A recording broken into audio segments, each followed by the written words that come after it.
Buenas noches. ¿Cómo les va? Mientras se van acomodando ustedes ahí, mis amigos de todas las noches.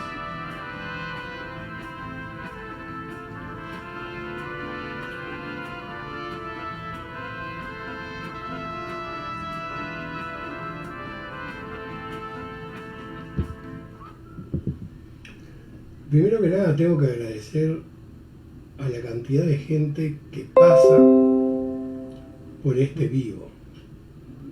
Yo mismo me sorprendo, les digo sinceramente. Y en esta oportunidad la cantidad de gente que lo vio después, es decir, cuando la versión grabada. Y no tengo más que agradecimiento porque es una manera de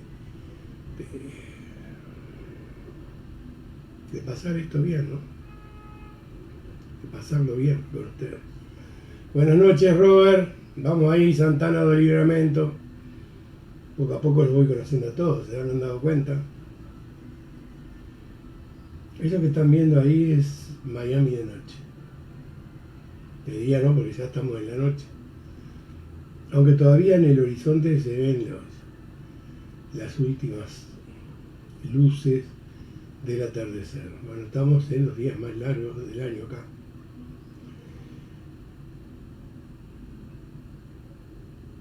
Goyo, muchas gracias, Goyo. Muchas gracias, Goyo. Bueno, ustedes ya saben, ¿no? Le digo todos los días, pero es lo mismo. Ustedes tienen ahí el fondo, la heladera, con todo lo que quieran. No tengan vergüenza, están en su casa. Vayan sentándose bien. Y vamos a esperar que entre alguien más para que vayan notando los que tienen abono. Los que tienen abono.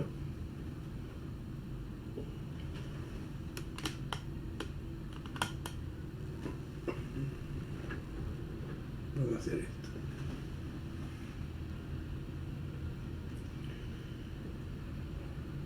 Abono, que no cuesta nada, por cierto. Pero que ayuda.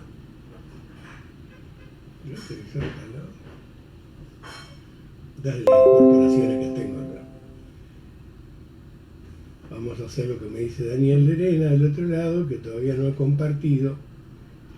No he compartido en mi página, que es lo que tengo que hacer. Mientras ustedes van entrando, se puede ver bastante gente, ¿eh? Mientras van entrando, se van sentando. Y que quiera comer algo que coma, está en su casa. Bien, arrancamos. Hay varios temas hoy. Estoy suspendiendo uno porque no he podido conversar con Miriam Valvela. El tema del sexo virtual, que es un tema que vamos a conversar en algún momento. Hoy es viernes. Es mi último día de la semana trabajando con ustedes. Se ha transformado en un trabajo, una combinación entre el hobby y el trabajo. Hoy iba a salir en buscadores, no salía, así que se encuentran conmigo acá. Es lo mismo. Primero que nada, la noticia está ahí, no fue tan importante. Creo que yo de pronto ayer exageré un poco la tónica. El ministro del Interior ordenó que no se coloque la placa de Castiglione. Y listo, tema terminado. Pero el ministro utiliza una frase que yo quiero resaltar. El ministro dice que este no es un momento de divisiones sin sentido. Y eso fue, aunque parezca mentira, lo que dije ayer durante gran parte del inicio del programa. Que no es un momento para divisiones. Eso alienta a que no estamos equivocados, que las intenciones son de encontrar caminos que agrupen la mayor cantidad de gente posible. Voy a repetir algo que repito siempre, y es que esto no es fácil. nada fácil, nada fácil. Pero se va sumando de a poco. No se pretende que con que el presidente tenga y cuente con el apoyo del 65% de la población está bien.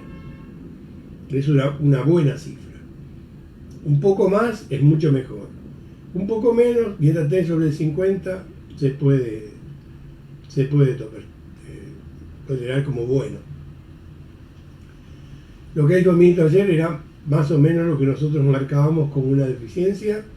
La señal, la primera, no fue buena, por lo menos en mi entender. La del ministro hoy fue excelente. Fue excelente. Se necesitan esos mensajes. Se necesitan esos mensajes. Bien, termino acá. Yo colgué en mi muro un video, no tuvo mucho éxito el video. Era una entrevista que le hicieron en Canal 12, las muchachas de Canal 12, creo que se llama Tarde o Temprano el programa, a la directora de la escuela 189 de Las Piedras, Juanita Pérez. Tarde o Temprano se llama el programa, sí. Juanita Pérez. Es emocionante, es uno de los mejores reportajes de vida que he visto en estos últimos tiempos. Y no lo vio mucha gente. Si bien fue compartido por mucha gente, no lo vio mucha gente. Algunas cosas a resaltar. Primero, la historia que desarrolla la maestra Juanita Pérez. No voy a entrar en muchos detalles porque espero que vayan al muro y lo lean. O lo vean porque es un mensaje televisado. Primero que nada, la vida, el esfuerzo. Y yo rescaté dos frases de Juanita Pérez con la que coincide parte de mi vida, si me sentí identificado. Y de eso voy a hablarles hoy. Voy a tomar como referencia lo de Juanita Pérez y voy a hablar de las cosas que me pasaron a mí que fueron corregidas por factor de suerte tremendo que he tenido en la vida y que me ha ayudado a ser el quien soy. Muchas cosas de las que voy a decir ustedes la conocen. Pero como la gente entra y sale, no todo el mundo tiene por qué saber lo que voy a decir. Si les aburro un poco, me lo dicen y cambio de tema. Repito, hay dos frases que yo rescaté de este completísimo reportaje, para decirlo de alguna manera, una historia de vida a la directora de la escuela número 189 de Las Piedras, Juanita Pérez. Recomiendo que lo vean, no lo voy a contar, está en mi muro y ahí pueden darse cuenta de por qué le doy tanto valor. Primero. Luego, dos frases que yo rescaté. Terribles las frases, pero hay ahí elementos que permiten ser optimistas. Los pobres no tienen futuro, dice ella, en un momento del reportaje. Y dice la verdad. No dice con que no tienen futuro porque se refiere a que tienen que vivir el presente. No puede estar pensando en el futuro. Por eso la cantidad de cosas quedan por fuera porque hay que resolver el día a día. Y luego remata en otra frase, la educación hace la diferencia. Y acá entran esos dos factores. Pobreza, que en nuestro país lo hay, en el mundo entero hay, no solo en Uruguay. Y educación. Y la educación como un instrumento clave para resolver este tema. Como muchos de ustedes saben, yo vuelvo a insistir, está en mi muro, es un reportaje de tarde o temprano, que hacer clic ahí ya tiene la historia, que es de lo mejor. La historia me la alcanzó mi amiga, doña Mariela Cabrera, de Melo, que por cierto está con un pequeño quebranto de salud, vamos a decirlo así. No es de una gran salud, doña Mariela, pero es una mujer joven y tiene futuro, ahora está ahí saliendo adelante, y me mandó esto que realmente me emocionó. Digo esto porque me gusta recurrir a los que me dan una mano en lo de la comunicación, que son varios, pero esta oportunidad fue la señora Mariela Cabrera. No, yo digo doña Mariela, porque es media matrona de la ciudad de Mello. Lo que les voy a contar, muchísimos de ustedes lo saben, pero vale la pena repetirlo. Y pensé, yo creo que hay que tomar esta referencia. Yo tenía una tía, falleció ya hace algunos años, tía Rita, la madre de Glenda y Reina, mis dos primas, Glenda Robinsky y Reina Robinsky, que siempre que iba a la casa, yo siempre en mi vida fui muy asiduo a ir a las casas de mis tíos, que siempre caía el mediodía, es decir, era innegable que yo tenía como objetivo llegar a la casa de mis tíos al mediodía. ¿Te quedas a comer? Y yo decía que sí. Había razones para esto, pero no es en este caso. Mi tía Rita tenía una costumbre, tenía una visión extraña de la familia Robinsky, que se llamaba Rita Gadea. Y cuando yo llegaba hice pensar que tú podrías haber sido un delincuente. Y decía la verdad. Pude ser un delincuente. Aclaremos que de alguna manera lo fui. De alguna manera lo fui. Muy chico, 3 hermanos, Alberto, Gerardo y yo soy el mayor. Alberto el de medio, Gerardo era el más chico, ya falleció hace muchísimos años, 28 años que falleció. Tuvimos una desgracia familiar visto en sentido amplio. Nuestros padres se separaron y quedamos en un limbo entre casas de amigos, casas de tíos y lo que en aquel momento se llamaba Consejo del Niño, vendría a ser algo así como el INAU hoy, y el asilo Damaso Antonio Larrañaga. El asilo sigue estando ahí, no sé si es asilo todavía. Yo tenía un poco más de 5 años, mi hermano Gerardo tenía 2 años, Alberto 3.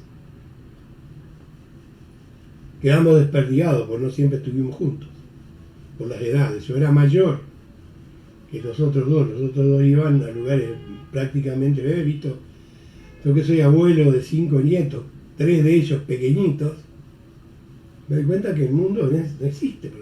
Para Alberto y para Gerardo no había nociones. Yo tenía algunas, conservo algunas, quizás por el impacto que significaron, conservo algunas. Entre los 5 años y algo y los 10 años, nuestra vida, la de los 3, estuvo sujeta a la acción del Consejo del Niño en sus distintas manifestaciones.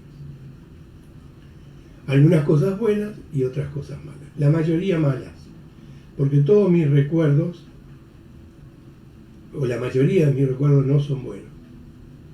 No tengo buenos recuerdos de esa época de mi vida.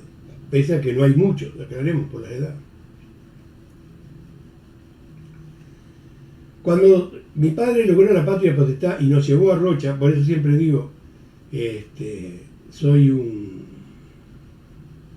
Rocha descubrí la libertad, era un niño preso, para decirlo de alguna forma.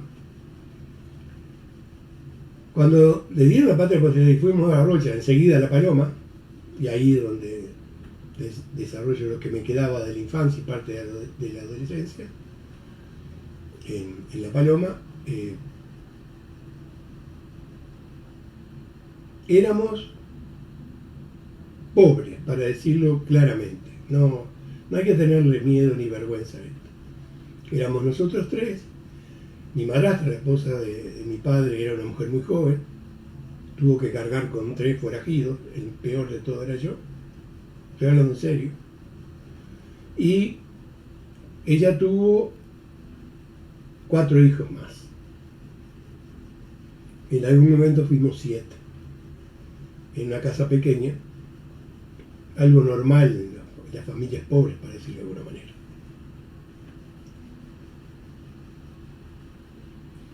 Cuando salí del asilo yo era casi analfabeto. En el asilo había una escuela, pero nosotros no siempre estábamos en asilo, estuvimos en casa de cuidadores, en casa de amigos, en casa de tíos, y ese trajín de ir de un lado al otro y estar tiempo también en el asilo de Dama Santo en la Reñaga llevaba a que no teníamos acceso a la escuela, obligatorio, como ustedes quieran, pero no nos concentrábamos. Cuando llegué a Rocha, esa es la primera instancia, porque después nos vamos para La Paloma, cuando mi padre me inscribe en la escuela, una escuela en una zona periférica de Rocha, las maestras, digo las, porque eran varias, descubren que yo tenía edad para estar en 5º año, pero no tenía conocimiento suficiente como estar en 5º año. Se ponen de acuerdo con mi padre de hacer un esfuerzo que mi padre no hizo, no tenía elementos, mi padre era extranjero.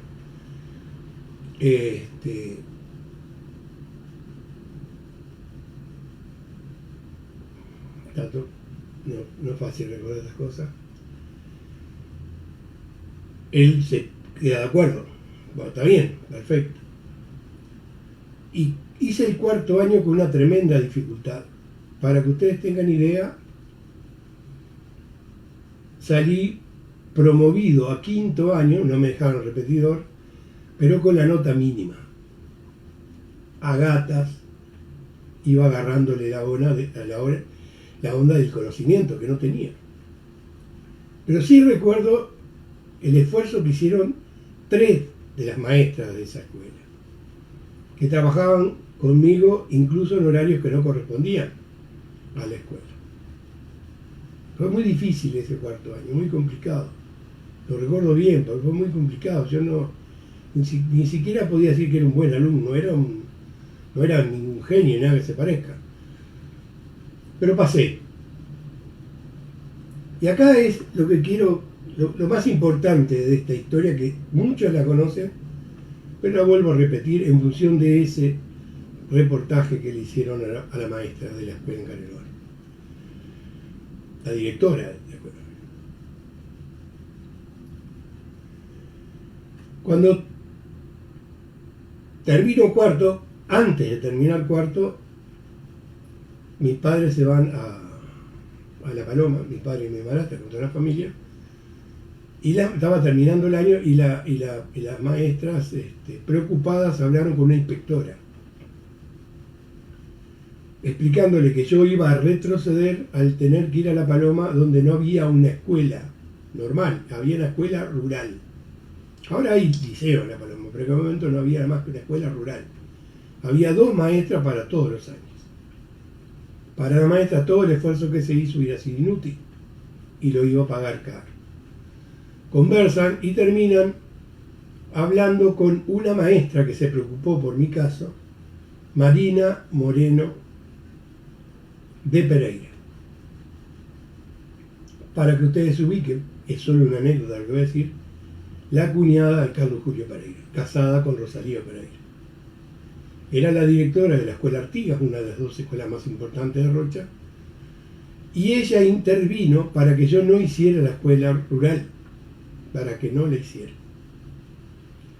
que fuera la Escuela Artigas. ¿Cómo? De La Paloma a Rocha en aquel momento, en ómnibus, había 7 turnos, no mucho más de eso, se llevaba 1 hora y media de viaje. 1 hora y media.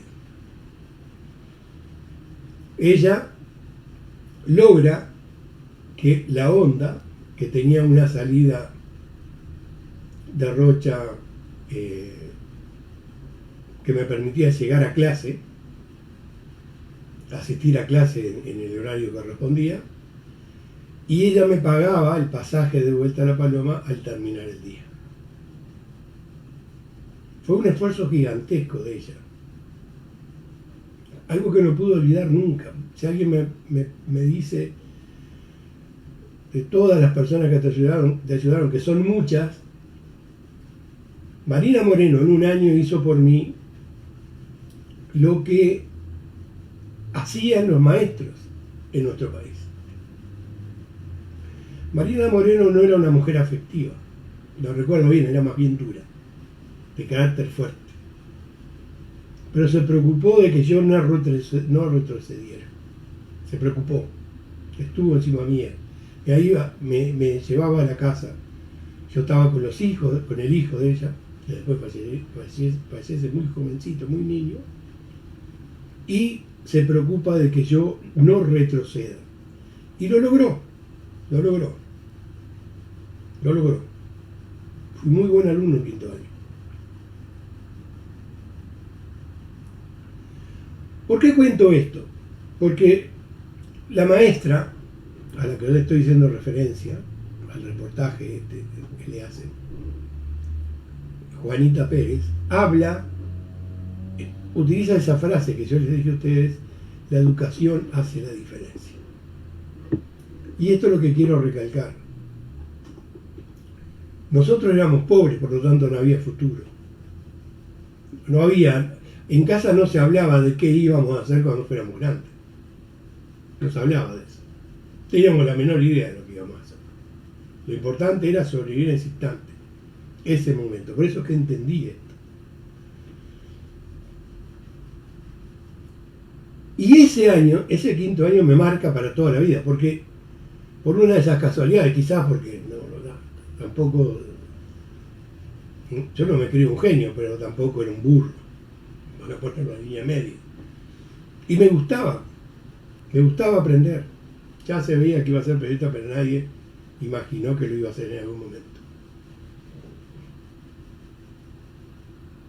La acción de los maestras en la escuela esa de la zona periférica de Rocha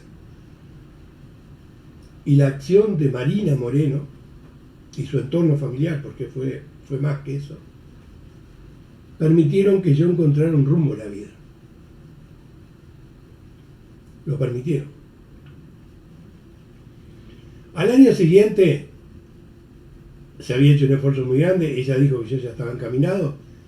Hice el sexto año en la escuela rural de La Paloma, pero ya había avanzado lo suficiente. Ella misma me lo dijo: está bien, se puede hacer el sexto año, y era un esfuerzo económico muy grande la que hacía ella. De su bolsillo, no pidió ayuda de nadie, lo hizo de su bolsillo. Iba a almorzar a la casa de ella. Hay muchas historias que me hacen sentir bien al recordarlas. De ahí nace una gran amistad con esta familia que yo mantuve a lo largo de toda mi vida, y con dos de sus hijas.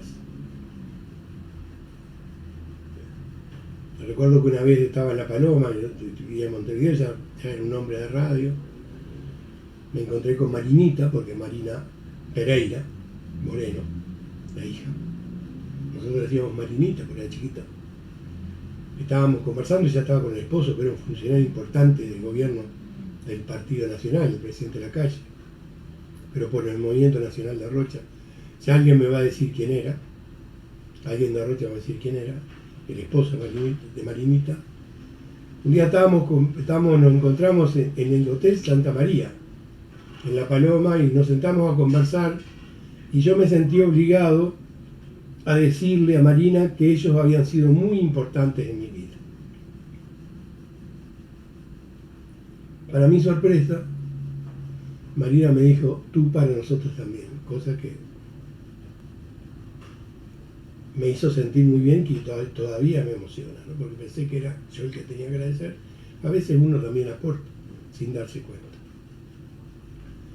Hice el sexto año, después de entrar el primer año en liceo. Tenía que viajar a Rocha porque en La Paloma no había liceo. Hice primero y segundo año en liceo. No fui un buen alumno. En el primer año en liceo sí, pero en el segundo año ya empecé a ser un forajido. Lo reconozco, no tengo vergüenza. Era difícil. Siempre fui difícil, complicado, muy complicado. Me gustaba estudiar, más o menos, pero me gustaba estudiar. Me gustaba saber más que estudiar. En el primer año anduve bien. En el segundo año me tocó el peor. El segundo año mío fue el peor de todos y apenas pude pasar. Como la cosa venía mal, una barra de amigos de La Paloma de la misma edad habíamos decidido ir al Liceo Militar. ¿Por qué el Liceo Militar? Al Liceo Militar porque primero teníamos sistema de internos, es decir, algo a lo cual yo estaba acostumbrado, porque me crié así, estar encerrado en un instituto, donde empezaban las primeras enseñanzas militares. Y me fui al Liceo Militar, para sorpresa mía, de nuevo, entre los 400 y pico que se presentaron, porque era había que dar un examen para ingresar. Entré en séptimo lugar, cosa que me sorprendió, pero iba bien. En el Liceo Militar encontré la mejor etapa de mi vida como estudiante en la etapa secundaria primaria. Y fui un alumno destacado. De nuevo entra en juego la educación. Entra en juego la educación. No sé si era buena, mala o regular la enseñanza en el Liceo Militar, pero después no era mala y era mejor que regular, porque todavía tengo vivo muchos recuerdos de mi aprendizaje en el Liceo Militar. No seguí la carrera militar por razones que no vienen al caso. Volví a Rocha y entra una etapa bastante complicada en mi vida. Adolescente, ya avanzado, transformándome en adulto, opto por estudiar ciencias económicas y, para decirles la verdad, mucha vocación no tenía. Pero termino lo que se llamaba preparatorios en aquel momento y viajo a Montevideo para iniciar mis estudios universitarios, cosa que no hice. No tenía vocación, no me gustaba, y aunque parezca mentira, empecé a trabajar como periodista sin saber que lo iba a hacer en el futuro. 2 años después, a raíz de un problema, de una necesidad de agradar a otra familia que jugó un papel muy importante en mi vida, que era la del coronel Pedro Montañez y su esposa.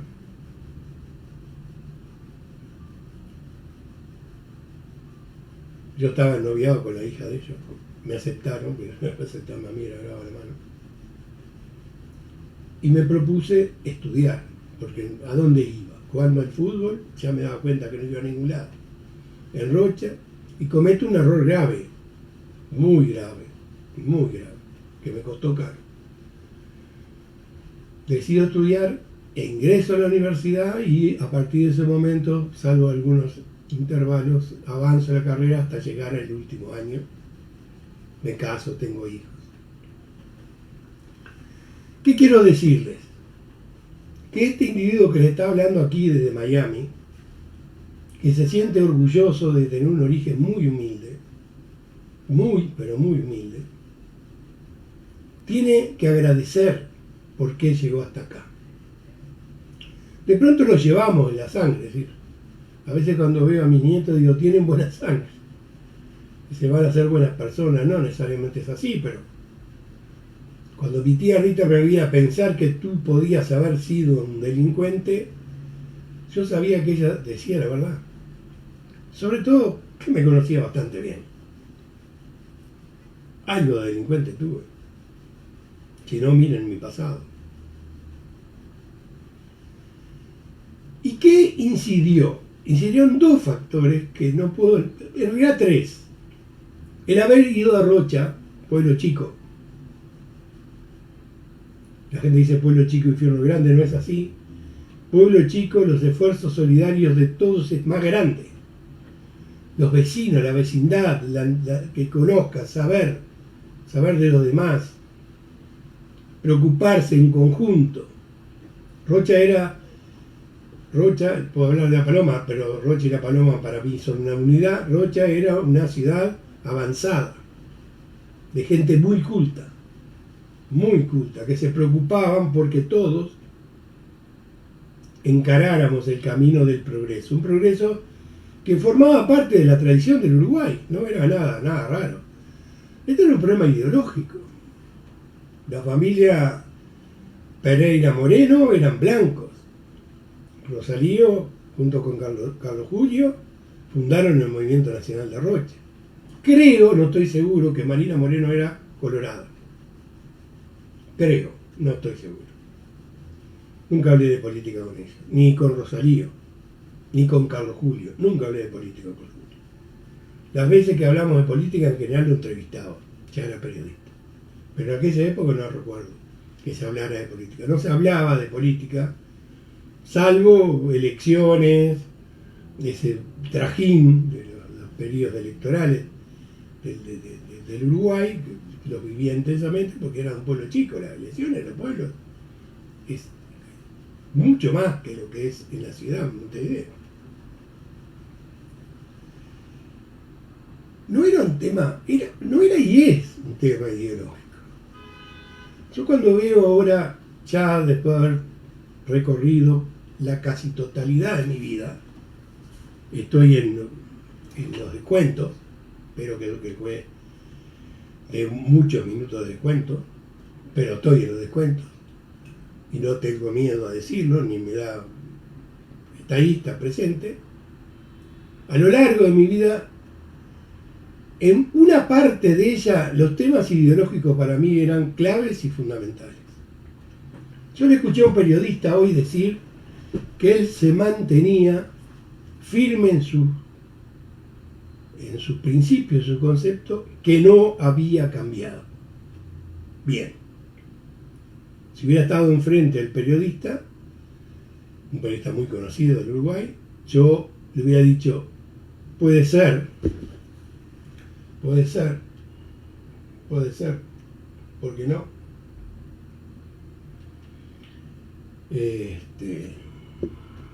Yo sí he cambiado. He cambiado y mucho, y muchísimo. El niño aquel y el veterano hoy, me cuesta mucho decir anciano, pero si me atropella un auto, perdón mi humor negro, los titulares eran anciano atropellado por un auto. Es así, ¿no? Nunca imaginé que hubiera llegado a esta edad. No se me cruzó por la cabeza que llegaba a esta edad. Decía que, si bien una parte importante de mi vida lo hice, lo definí a mi vida desde el punto de vista ideológico, sí he cambiado. Entonces, si hubiera estado enfrente del periodista, le he dicho, bueno, te felicito, pero no es mi caso. No es mi caso. ¿Pero por qué cambiamos? En realidad cambiamos todos, creo. Esos que levantan la bandera y no se mueven acá, ¿entendés? Voy a poner un ejemplo, para que se me entienda bien. Vamos a los principales defensores del socialismo real, para decirlo de alguna manera. Tuvieron su época dorada en el periodo que va entre 1917 y 1995. Antes del 95 ya se había terminado la época dorada. El objetivo, y no me lo puede negar nadie, era transformar a las sociedades a imitación de lo que era la Unión Soviética. Así, era la sociedad perfecta. Si bien no era, porque achicaban un poco para alguna dificultad, lo iba a hacer. O sea que ese era el objetivo. A veces cuando uno de estas personas que yo respeto mucho, porque conozco muchísima gente de bien, sobre este tema, me dice, yo no he cambiado nada, le digo, cambiaste, sí. Porque el paraíso que soñaste toda tu vida desapareció. Desapareció sin que le tiraran un tiro. Ni un tiro, nada. Por lo tanto, cambiamos aunque no queramos cambiar. Algunos tomamos conciencia del cambio y otros nos mantenemos como lo que yo llamo los defensores de la dignidad. Los ejemplos de cómo hay que ser digno. Algo así de, yo soy digno, todos los que no son como yo, no lo son. Y no es cierto. No es cierto. No es cierto. Estos cambios que yo he vivido a lo largo de esta vida extendida, agregaron y quitaron, nada más. Si a mí me preguntan hoy, si hoy me preguntan, ¿cuál es la mejor época de tu vida? Yo diría hoy. Hoy. 19 de junio, Día del Abuelo, natalicio de General Artigas, que nunca fue uruguayo, y del 2020. Hoy. Y el pasado desapareció. Es una referencia. Incluso lo interpretamos mal, porque si hay algo que he aprendido también en la vida, es que el pasado se interpreta mal continuamente. Hoy viví, y ahora voy cambiando de tema rápidamente, mezclando, lo viví en distintas polémicas que hubo en la televisión, fundamentalmente en buscadores. A raíz de una expresión de Fantino, un periodista argentino, que ustedes lo conocen todos, porque Uruguay es hijo putativo de la televisión argentina, yo también, en la cual dijo que algo así como Artigas era argentino, que nosotros le robamos a Artigas. Lo que es seguro es que Artigas no era uruguayo. Cuando los uruguayos hablan de Artigas, hay que decir el jefe de los orientales, porque era la banda oriental. No quiero entrar en temas históricos, pero si miramos, cada cual interpreta las cosas como cree que tiene que interpretarlas. Este periodista dijo, el mejor de nosotros. Y yo quedé pensando, ¿en base a qué es el mejor de nosotros? Es una extrapolación. Por ejemplo, extrapolar algo espantoso, que yo lo viví intensamente en mi generación. Aquellos que sostenían que Cristo era revolucionario, que si hubiera vivido acá, pero un disparate. Primero porque no vive acá. Segundo que tenemos poca referencia de lo que es, muy poca. Lo que quedó apareció 100 y pico de años después. Sus legados, que todavía tienen vigencia. 2000 años de vigencia, no es poca cosa. Extrapolar y decir, era revolucionario, era esto, era lo otro, un disparate. Lo más revolucionario que tuvo el cristianismo fue transformar en bueno al Dios de Abraham. Uno de los tantos dioses que tenía la familia de Abraham en Ur. El Dios de Abraham no era bueno en el sentido amplio de la palabra, pero Cristo le enseñó a sus discípulos que en realidad era bueno. Eso fue lo más revolucionario que hizo, no pasó de ahí. Porque la esperanza de que tu vida mejorara es después de muerte. Y honestamente, para los que no creemos, no hay ninguna posibilidad. Estoy yendo un poco del tema, pero esto que yo les voy conversando y que les voy diciendo forma parte de mi educación. Y la base de mi educación está en el Uruguay. Y la base de mi educación está en Rocha. Y la base de mi educación está en una gran maestra y su esposo, un gran maestro.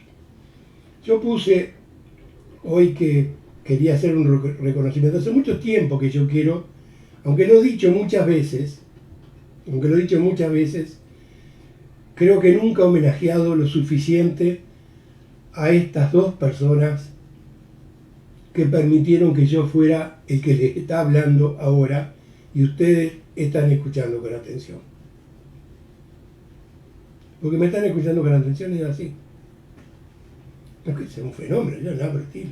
Están escuchando una experiencia de vida, como yo escuché la experiencia de la maestra Juanita Pérez, directora de la Escuela 189 de Las Piedras, que vuelvo a recomendar, está en mi muro y que lo leí.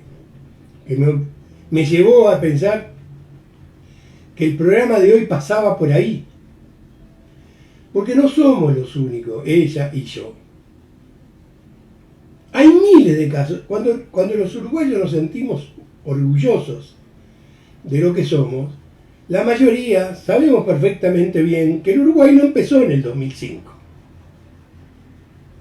Si hubiera empezado en 2005, pero no empezó. Ni se murió en el 2002. Es decir, ni se va a morir en el 2020. No se va a morir.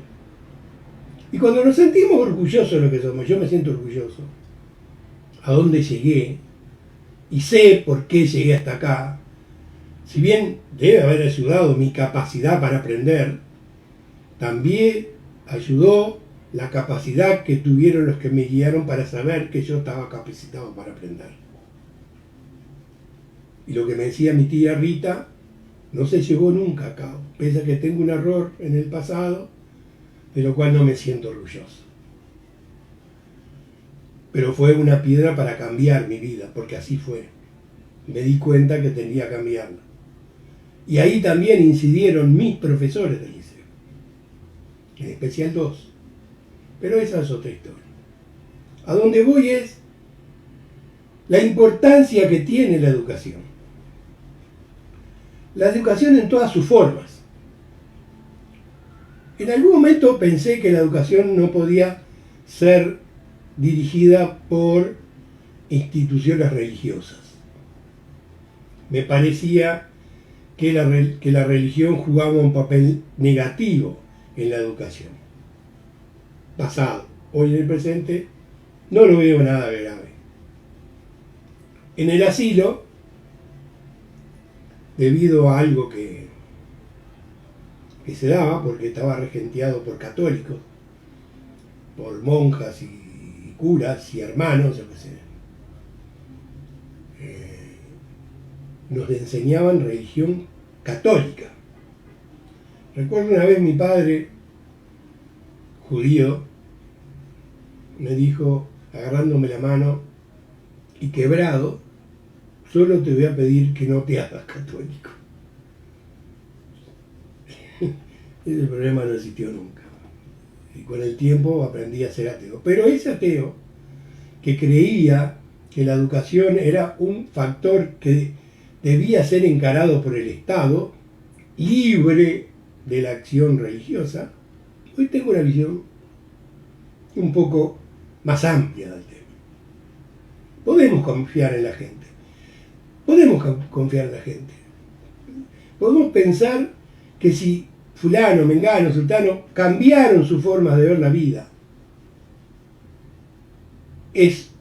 tiene un ancla en la educación, pero tiene otro en la vida misma. Hay que sumarlas. Entonces cuando leí el reportaje, y ahí vuelvo al principio, pensé, ¿por qué no volver a contarlo? Yo recuerdo que la primera vez que conté esta historia fue en el programa de Omar Gutiérrez. Omar me invitó, sabía esto porque lo habíamos hablado, y me dijo, quiero que hables de esto. Y lo hablé, el programa Omar, el programa de televisión, fueron 10 minutos. Yo ahora llevo 45 minutos hablando con ustedes, entonces ventaja para extenderme. Ese rígido, porque fui rígido, que pensaba que las cosas venían determinadas por una acción material que no podía separarse de ella, comprendió a lo largo de la vida que no es tan estricto, que no son tres, y que cambiar no tiene nada de malo. Yo voy a dar un ejemplo de que cambiar no es nada malo. Hoy estuve viendo una parte de los informativos uruguayos. Había un tema que no me interesaba, que es esto de las escuchas telefónicas. Entonces pensé que iba a estar lleno de eso. Pero llegué a ver al presidente de la República conversando con los periodistas. Digamos que el doctor Lacalle es muy bueno hablando con los periodistas. Hay en un momento, no me acuerdo en qué canal, él le hace un guiño al periodista. Como dice, está todo bien. Para los dogmáticos podría pensarse que le hace un guiño a un compañero del Partido Nacional. Y como yo sabía quién era el periodista, les puedo asegurar que no es del Partido Nacional. Pero el doctor Lacalle tiene una particularidad, y la voy a decir. No en el elogio, ayer fui crítico duro con el gobierno, ¿eh? Hoy tuve que cambiar porque me taparon la boca. Bien, lo que dije ayer no estuvo mal. El presidente Lacalle tiene una particularidad. Es empático. Sabe ver al otro. Interpreta al otro. El padre tenía esa particularidad también, de ponerse en el lugar del otro. Algo que cae bien. O sea, de todos los presidentes que ha tenido el periodo democrático del Uruguay, con el que más hablé fue con Lacalle. Lacalle Herrera, ¿no? El padre de Lacalle Pou. Con el que más hablé. A pesar de mi diferencia en algunos momentos, en conversaciones privadas, porque tuve la oportunidad de tener conversaciones privadas, terminaba porque él tenía sentido del humor y yo también, y terminábamos como peleados. Pero había notado algo, tenía empatía. Se ponía en lugar mío. Me escuchaba. Vean que forma parte de la política, sí señor, forma parte de la política. ¿Y qué vi hoy en el doctor Lacalle? Eso. Porque cuando yo me pongo en lugar del otro, trato de interpretar qué está pasando. No, esta palabra que la uso continuamente, no es sencillo, ponerse en lugar del otro. Sobre todo si partimos de la base que nosotros tenemos razón. Si arrancamos de que tenemos razón, es casi imposible ponerse en lugar de otro. Y hoy respondiendo a los periodistas me dejó. Pero tuve la suerte que en la tarde vi el programa de Fantino, un pedacito. Justo cuando Fantino elogiaba al presidente del Uruguay. De la misma manera que elogió a José Mujica en su oportunidad, el mismo periodista, tuvo un elogio tremendo para el presidente Lacalle por la forma como el presidente Lacalle le respondió por sus dichos de que Artigas era argentino. Y elogia el estilo, la forma, cómo se lo dijo. Claro, deben estar acostumbrados a otro tipo de políticos. El Uruguay en este terreno ha dado muy buenos. Y este va camino a ser igual, aunque después tengamos que criticarlo por su acción de gobierno, cosa normal en todo régimen democrático. Porque todo bien no lo va a hacer. Pero va transitando con equilibrio. Va transitando con equilibrio. Y no es poca cosa. ¿Por qué saqué esto? Porque todos los uruguayos tenemos un orgullo que se refleja en esa acción del presidente Lacalle. Nos creemos muy modestos. No exactamente somos tan modestos como creemos, pero somos conscientes que somos un país chico y nos sentimos orgullosos de las cosas que hemos logrado. Y cuando logramos cosas que el mundo entero reconoce, nos hinchamos de orgullo. Pero esto no es de ahora. No es de los últimos 15 años, 16 años. Ni de los últimos 50, forma parte de la historia de nuestro país. Mal estudiada. Varela juega un papel importante en esta historia que yo estoy contando. Por eso hablé de los maestros. Por eso me detuve a escuchar a la directora de la Escuela de las Piedras. Porque sigue vigente más allá que las cosas han cambiado. No es que es igual, pero el concepto básico de educación para todos, como una herramienta para hacer mejores a los ciudadanos, es importantísima y hace lo que somos los uruguayos. Ha habido retrocesos en la educación,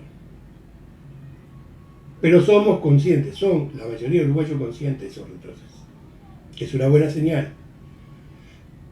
Es una buena señal. La educación hoy, con el desarrollo tecnológico, es compleja. Es muy compleja. Muy compleja. Y ahora se agravó con este drama en todos los aspectos que ha provocado la pandemia. Y vuelvo al origen de la conversación. Vuelvo al origen de la conversación. Uno llega a ser mejor persona si la educación está presente. La educación no es exactamente saber cosas de la historia, cosas de aspectos de la filosofía, de la música, de la geografía, de la historia. Es un poco más que eso.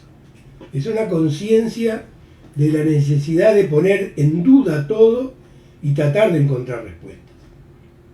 Siempre digo que a veces los periodistas se olvidan que de las 5 W, después lo averiguan en Google, que le va a explicar qué son las 5 W. Para mí la más importante de las 5 W es ¿por qué? ¿Por qué? ¿Por qué pasó esto? ¿Por qué sucede esto? ¿Por qué hago esto? ¿Por qué llegué hasta acá? En inglés igual, por eso W. Y bueno, esto les quería comentar. Era lo que les quería contar. Hay más cosas, pero con esto alcanza y sobra. No fue fácil. Hubo dificultades. Pero yo a mis 4 hijos se han destacado en lo que hacen. Si bien yo no terminé, no tengo un título universitario, 2 de mis hijos lo tienen, 1 por partida doble, como el caso de Daniel. Porque en este tema fui obsesivo. Nos preocupamos, no solamente yo, Gladys también, nos preocupamos que la educación de nuestros hijos sea importante. En el tema de la educación, voy a decirlo para que no haya dudas, para Daniel y para Manuel fue muy importante venir a los Estados Unidos. Cuando algunos critican el sistema de educación en este país complejo, con 50 estados, cada uno en forma independiente actúa, donde hay miles y miles y miles de formas de estudiar, hay una base que si uno quiere sirve para educarse. Depende mucho de cada uno. Hoy le escuchaba decir a un periodista, haciendo un análisis del presidente Trump a raíz de esta frenada que le hicieron con el tema de los soñadores. Por cierto, les voy a decir algo que no les dije ayer. ¿Qué significa DACA? DACA. DACA en español significa Acción Diferida para los Llegados en la Infancia de los Estados Unidos. Eso significa. Si es lo que llegaron a los Estados Unidos, indocumentados, pequeños, yo dije entre 5 y 15 años porque ese fue el margen, y que se pusieron a estudiar y se incorporaron a la sociedad norteamericana. Acá la educación es muy cara. Es muy cara. Pero depende cómo se vea. Porque cuando uno termina los estudios acá se terminan, muy poca gente queda en el camino, sale con una deuda que termina pagando porque va a ganar lo suficiente como para cumplir con la cuota que amortiza ese préstamo que le dieron para estudiar y al cual acceden todos los que lo necesiten. Y en esa conversación el periodista decía que el presidente Trump era un hombre limitado. Por cierto, tiene título universitario. Es muy limitado el presidente Trump en su lenguaje. Y nadie que conoce mejor que yo a Estados Unidos me dice, papá, un hombre rico en Estados Unidos te va a decir, ¿para qué quiero ser culto si yo tengo todo el dinero que necesito? Hay un juego ahí feo, pero que se da. ¿Para qué quiere ser culto el presidente de Estados Unidos? Llegó presidente, yo qué sé. Por eso Obama era una cosa diferente, no solo por ser negro, era algo diferente, era un hombre culto.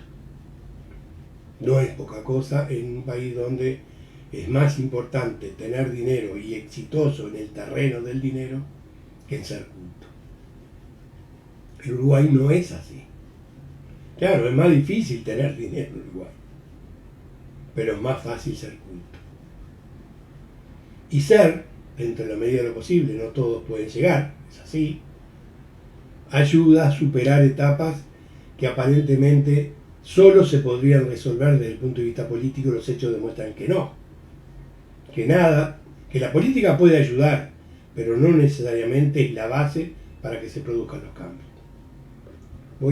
Al final de esta conversación que estoy teniendo con ustedes, voy a elogiar de nuevo a la maestra, a esta maestra ejemplar, directora de escuela, de un origen muy humilde. Les recomiendo que la escuchen. Está en mi muro, Juanita Pérez. Y no se olviden del nombre. Juanita Pérez me obligó a pensar y decirme, quizás hoy es importante para que hablara de mí. Porque tengo un ejemplo de vida que puede ayudar a otros, como otros me ayudaron a mí. Y termino diciéndoles que nunca voy a poder agradecer en su totalidad lo que por mí hizo la familia Pereira Moreno. Dos maestros, Marina Moreno, de Pereira, y Rosario Pereira. Los hombres no son de nadie, las mujeres sí. Espero que algún día se termine esto. Eso. Era eso. Bueno, voy a recorrer porque hay una cantidad de gente acá que espero que no se hayan dormido. Y los voy a ir saludando porque no se ve casi nadie. Robert, Goyo, Silvita Rijo, que ya se fue temprano. Después volvió, hoy está Silvia, un abrazo grande. Otra de esas grandes amigas que yo tengo por internet, una mujer de carácter. Cada vez que ella pone una foto junto a Manuel Serrat, yo muero de envidia. María Lucía, que me decía buenas noches, Glenda Barque, que me saluda, Silvana Aquino, que me saluda también, José Giordano, Bernardo Grisman, que me llama desde el Istmo Corona porque la situación de Panamá es tremenda. Hoy estuve conversando con una persona que vive en Panamá. Es tremendo lo que pasa en Panamá con el tema del coronavirus. Coco Catalione, mi amigo aquí de Miami, hincha nacional. Marianita, la Vallanita Rodríguez, mi productora. Robert, que vuelve a decir. Robert me dice, quiere quedar bien con todas las partes y para mí dio pie para que todos le peguen. Supongo que está hablando del presidente. Eduardo Yeimoná, buenas noches, vi lo de la maestra, impresionante. Vuelvo a repetir, está en mi muro. Está en mi muro. Susana Mesa, buenas noches. Mariana Banoni, Nancy Rivara, buenas noches a las tres. Isabel Ferrer. Silvia me dice como yo, pero como me perdí no tengo la menor idea de qué significa. Elena me saluda también y dice Horacio, José Pedro Varela dijo, los que una vez se han encontrado juntos en los bancos de una escuela en los que eran iguales a la que concurría usando un mismo derecho, se acostumbran fácilmente a considerarse iguales, a no reconocer más diferencias que las resultan de las aptitudes y las virtudes de cada uno. Y así la escuela gratuita es el más poderoso instrumento para la práctica de la igualdad democrática. Yo siempre digo, vamos a elegir nombres importantes en la historia de nuestro país. Uno de ellos es José Pedro Varela. Ahora un ratito voy a hablar de José Pedro Varela. En un segundo, algo menor, algo que aprendí con la vida también. Tan cierto, dice Horacio, que mandó retirar la foto de un discutido policía de una galería y fue él el presidente. No es tiempo de desencuentro, dijo la calle Pou. Es una muestra de lo que dice. También lo dijo el ministro Larrañaga. No es momento de marcar diferencias. Néstor, un abrazo grande. Néstor, no sé a qué hora duerme porque en España son acá son las 9:30, acá 9, 6, 15, 3:30 de la mañana en Madrid. Varela, Julio Castro, maestro Julio Castro, también Robert me dice eso. El mérito del presidente es confiar en el pueblo, en su responsabilidad y conducta. Esta es la clave de la cuarentena no obligatoria. La gente ha cumplido en su mayoría y esperamos que siga así. Demoró un tiempo, pero se asume voluntariamente por la población y en conducta impone ciertas normas de respeto a la autoridad, por ejemplo. Eso es educación. Hay una respuesta que tiene su base en la educación de los uruguayos. A Silvia Rico le encantó escuchar parte de mi vida. Bueno, ya viví lo suficiente, si será frondosa. Robert dice que el fin de la educación, Robert es profesor, ¿no? El fin de la educación, para mí como docente, es que la transformación del individuo en un ser crítico con capacidad de análisis y crítico de la vida. Sí, señor. Nancy le gusta las cosas que parece que dicen. Muchos tienen historias parecidas a la mía. Me gustaría que las contaran, ¿eh? Tienen acá la posibilidad de contarlo ante el programa. Horacio vuelve a insistir. Hoy, aniversario de la fundación de Canal 5, recuerdo que fue una fuente de cultura con aquellos documentales sobre arte, ciencia, películas donadas por las embajadas que veía en casa de mi abuelo. No podía soportar los teleteatros que veían mis mujeres mayores. Yo llegué a escuchar los radioteatros. Fue peor, Horacio, no teníamos imagen, teníamos que imaginar. María Lucía, que es una gran amiga, se emociona. Beso grande, Venezuela.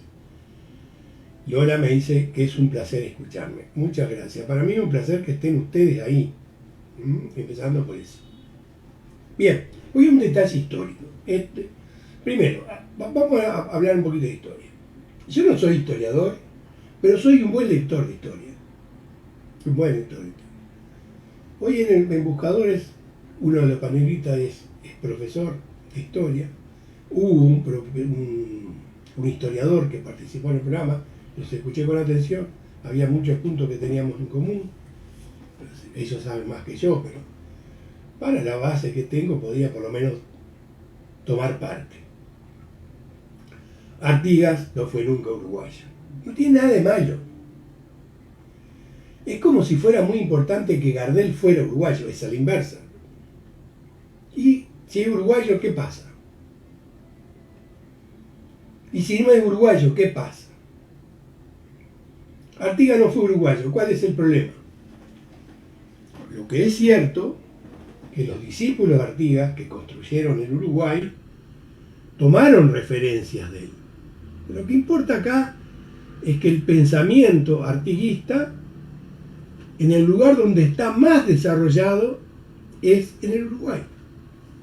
Entonces, si es o no es uruguayo es un tema ocasional, nada más. Rivera varias veces quiso que volviera y nunca quiso volver. Era la señal que él no quería venir a un país independiente. Se puede interpretar, ¿no? Pero esta es así. Él no quería ir a Uruguay, no le interesaba volver al Uruguay. Entonces, cuando se planteó la polémica, Artigas, ¿no? la presidenta Cristina, hay muchas veces que hay un uso demagógico de estos personajes políticos que fueron seres humanos como cualquiera de nosotros y que más allá de la perfección que le queremos adjudicar, más allá de eso, cometieron errores como cualquier persona comete. A veces se magnifican los aciertos y se olvidan totalmente los errores. Debe haber cometido muchísimos errores. Tengo una tendencia a ver lo mejor de él. Hay un legado artiguista que los uruguayos aceptan. Por lo tanto, no tiene nada de malo verlo como el jefe de los orientales. Que fue jefe de los orientales, no fue jefe de los uruguayos. Pero un tema menor, un tema absolutamente menor. Si a mí me preguntan una figura de la historia de América Latina, sin lugar a dudas tengo una referencia en Artigas, por mi educación.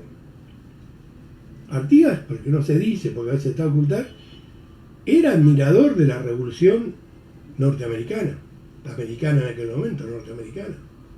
¿Por qué? Porque en el único país del mundo donde se consolidó la federación, es decir, un Estado federal, fue acá. Si bien en México es un Estado federal, Brasil es un Estado federal, hay muchos no tienen las características. Acá hay 40 estados independientes. 50 estados independientes. Yo salgo de acá, llego a Georgia y salí de un país para entrar en el otro. Voy a Alabama y salí. Voy a Arizona y salí. Voy a Nevada y salí. Yo he viajado a Nueva York y salí. Voy a otro país, a otras realidades, a otras leyes.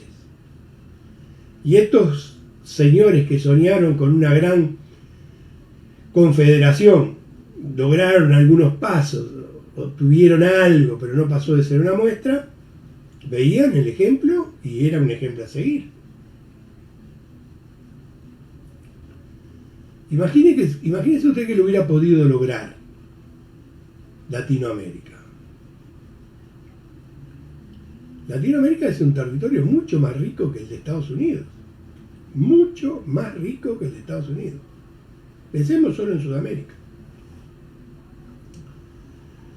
No se pudo dar, no voy a explicar las razones, pero voy a otro detalle. Esto pasó hoy en el programa Buscadores. Al pasar, se hablaron de dictaduras y se planteó que la dictadura militar del Uruguay del siglo XIX fue la de Latorre. Que es verdad. Latorre, coronel Latorre, no general Latorre, llega al gobierno a través de un golpe de Estado. Y este gobernante que dijo, al mejor estilo de Mujica, no, Mujica no es el primer ejemplo, hay otro anterior, que es él. El país, porque dijeron, este coronel tiene que ascender a general, tiene que nombrarse general, dijo, el país, Uruguay, no tiene con qué pagarme el sueldo de general, o sea que sigo siendo coronel. Y nunca fue general, pese a que gobernó el Uruguay. También dijo que los uruguayos eran ingobernables. Pero en esto de interpretar la historia de nuestro país de una manera muy particular, extraña, imbuido por sentimientos políticos, por ejemplo, para mi generación, Artigas era el revolucionario más grande de América Latina. Teníamos que seguir los pasos de ese revolucionario que era Artigas. La reforma agraria, la protección de los sectores más atrasados de la sociedad. Era un revolucionario, con una actividad política que no pasó de los 10 años, pero bueno, era. Lo dije hace un rato, podemos rescatar mucho del líder artiguista que hace a los uruguayos. Innegablemente hace a los uruguayos. Pero estaba hablando de Latorre. Escuché también por ahí que se logró revertir, esto fue en mi muro, el nombre de Latorre, que la dictadura le había puesto Latorre a la calle Convención, si no me equivoco. Si me equivoco me lo corrijo, pero creo que no.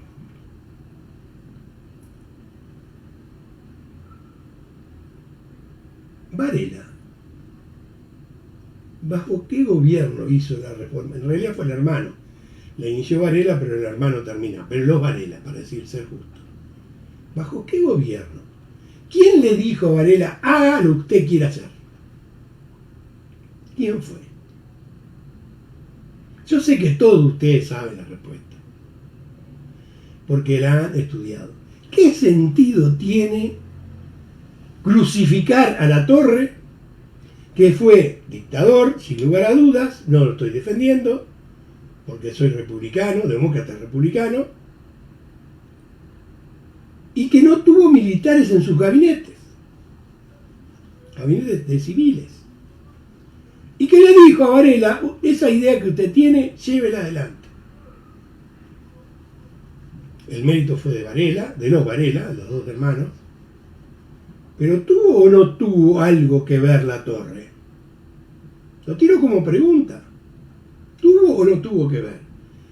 Supongamos que podemos condenar a Latorre por dictador. Claro que sí, pero no podemos olvidar esto. Hay avenidas en el Uruguay con nombres que yo personalmente nunca los hubiera nombrado.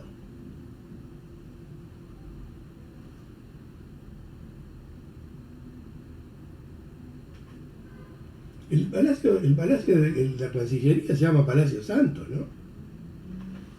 Sigue llamándose Palacio Santos, ¿no? Hay maneras de revisar la historia. No significa que esté de acuerdo. Significa que algo de lo cual nos sentimos orgullosos todos los uruguayos, no se le adjudique ningún mérito al presidente de la República ese momento. Aparte, Latorre tuvo otra cosa. Se fue del Uruguay cuando reconoció que los uruguayos eran ingobernables y murió en la pobreza en la Argentina.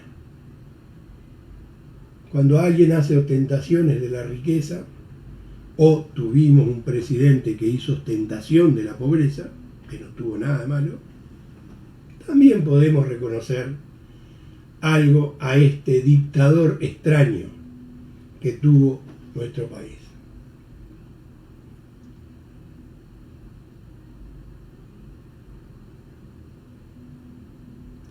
A ver qué me dicen ustedes.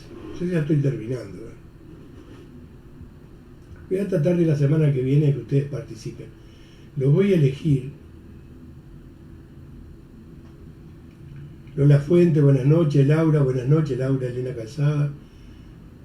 Robert, que profesor, mucho tuvo que ver la transformación de Artigas. En el prócer se consolida en el gobierno de Latorre, donde se quería la cohesión social en el país bajo una misma victoria oficial.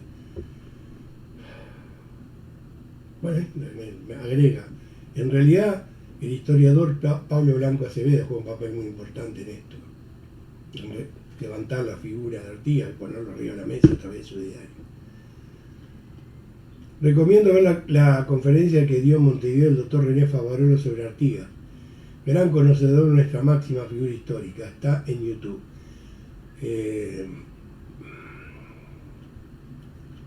María Lucía, dice La Torre. Y Robert me dice, Varela vio la necesidad de educación sobre lo que sucedía, por eso los intelectuales lo abandonaron. No era fácil acompañar. Lo real es que se llevó adelante la reforma. Y tomé el punto y lo junto al principio del programa. Lo uno con el principio del programa. Cuando reivindiqué la importancia que tuvo en mi vida, es solo individual, no en todo da el mismo resultado, esto tenemos que estar de acuerdo, la educación. Y mis maestros. No hay educación sin maestros, ¿no? Son necesarios. Puede ser autodidacta, pero son excepciones. Horacio me dice, La Torre vio la necesidad de educar al pueblo, pero un régimen autoritario mandó a alambrar, poner orden, y por eso lo condenó a la historia, ¿no? Por eso lo condenó a la historia. Pero yo lo que traté es de ver algunos aspectos olvidados por la historia, por lo que conocemos de la historia. A eso me refería. No voy a reivindicar La Torre. No es la idea.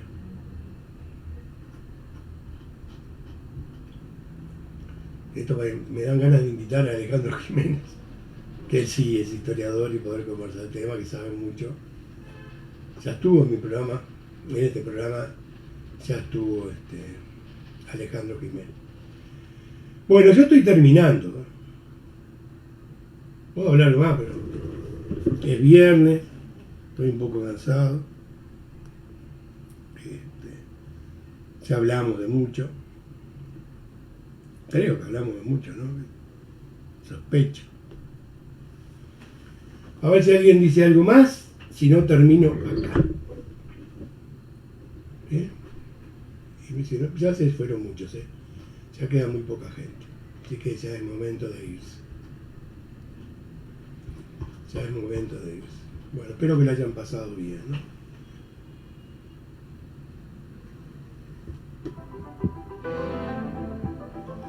Me estoy yendo.